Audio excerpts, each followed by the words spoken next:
জয়গুরু সকলকে জানাই শুভেচ্ছা এবং যথাস্থানে প্রণাম। আমরা জানি যে ওঙ্কার মন্ত্র এক অতি শক্তিশালী মন্ত্র, অত্যন্ত পাওয়ারফুল মন্ত্র। এটি প্রণব মন্ত্র।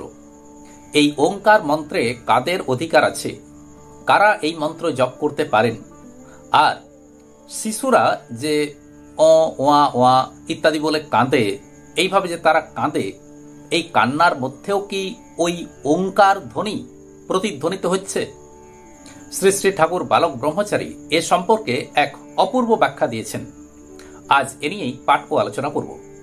শ্রী শ্রী ঠাকুর বালক ব্রহ্মচারী বলেছেন যে প্রত্যেক ভাষার মূলেই রয়েছে এই ওঙ্কার বা প্রণব ধ্বনি।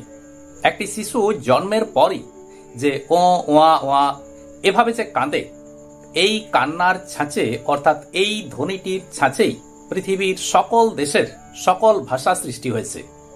ঠাকুর বালক ব্রহ্মচারী বলেছেন যে যে কোনো ভাষাকেই যদি বিশ্লেষণ করে দেখা যায়, তো তাতে দেখা যাবে এই ও ওয়া উয়া এই সমস্ত ধ্বনিগুলি প্রত্যেক ভাষার সাথেই কোনো না কোনোভাবে জড়িত। এগুলি স্বরধ্বনি, আর স্বরধ্বনি ছাড়া কোনো শব্দ, এমনকি কোনো ব্যঞ্জন বর্ণকেও উচ্চারণ করা সম্ভব নয়।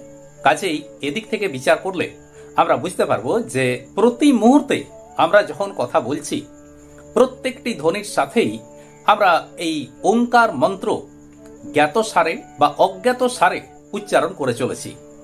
ঠাকুর বালক ব্রহ্মচারী বলেছেন যে প্রতিটি শিশুই এই মূল ভাষার মূল ধ্বনিটুকু নিয়েই ভূমিষ্ঠ হয়, অর্থাৎ এই ধ্বনিটি তার জন্মগত। আরো সহজভাবে বলা যায় যে একটি শিশু যখন ভূমিষ্ঠ হয় তখন সে প্রতিটি ভাষার অধিকার নিয়েই জন্মগ্রহণ করে থাকে।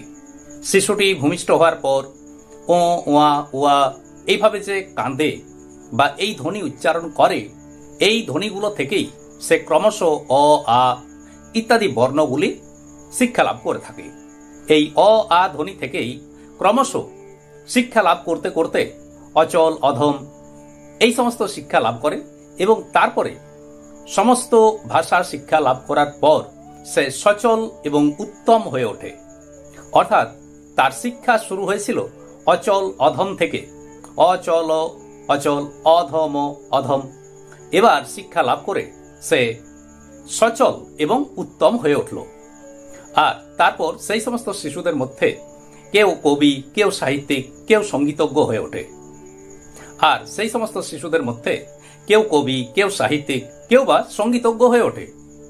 এবার জীবনের মেয়াদ শেষ হওয়ার পর যখন শেষ নিঃশ্বাসটি পড়ে, তখন ভাষার আর কারুকার্য নেই, তখন কেবলমাত্র মুখে উচ্চারিত হয় ও ও উহ উহ ইত্যাদি ধ্বনি। কাছেই আমরা দেখতে পাচ্ছি যে একটি শিশু ভূমিষ্ঠ হচ্ছে এই ওঙ্কার ধ্বনি নিয়ে, আর ভূমি ত্যাগ করছে এই ওঙ্কার ধ্বনি নিয়েই। মাঝের সময়টুকু অর্থাৎ ভূমিষ্ঠ হওয়ার পর থেকে ভূমি ত্যাগ করা পর্যন্ত এই যে মাঝের সময়টুকু অর্থাৎ জীবন সীমাটুকু, এই সময়ে বিভিন্ন ধ্বনি, বিভিন্ন ভাষা উচ্চারণের মধ্য দিয়ে সে ওঙ্কার ধ্বনি উচ্চারণ করে চলেছে।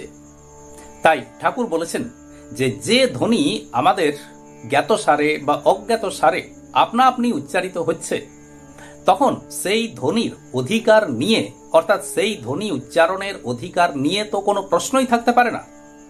সৃষ্টির আদি থেকেই এই ধ্বনি উচ্চারিত হচ্ছে, আজও উচ্চারিত হচ্ছে এবং আগামী দিনেও অবিরামভাবে উচ্চারিত হয়ে চলবে। তাই ঠাকুর বালক ব্রহ্মচারী বলেছেন যে ওং ধ্বনি উচ্চারণে সকলেরই অধিকার আছে। তিনি বলেছেন যে শুধুমাত্র এক শ্রেণীর মানুষদের এটি উচ্চারণে অধিকার থাকবে আর অন্য কারো অধিকার থাকবে না, এটি কিন্তু হতে পারে না।